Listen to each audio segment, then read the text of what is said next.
Isang kumpletong experience kung dadalo kayo sa Sikyop dahil all-in-one ang nature and adventure dito.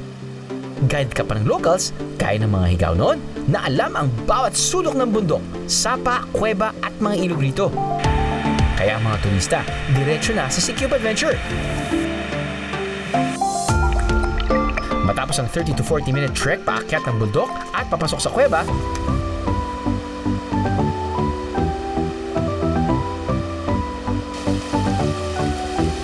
ito na ang sasalubong sa inyo, isang underwater river na parang nasa loob ng isang malaking rock formation. Woo!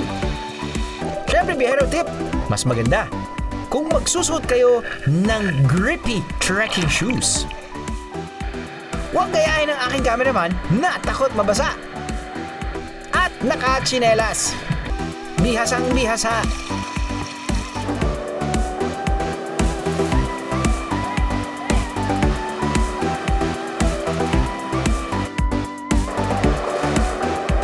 Wow!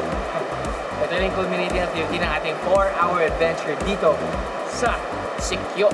It is mid-August. Rainy season, yes. Pero yung tubig, dito na siguro sa taas ng binti nyo. Kung gusto nyo lumuwi, meron naman mga spots na medyo kahit pa paano deep. This is actually a great culminating activity or yung extra nyo sa inyong adventure dahil may tubig. Kahit medyo may sa labas, nag-hiking kayo, napagod kayo, medyo may konting ginhawa na nagbibigay yung running water.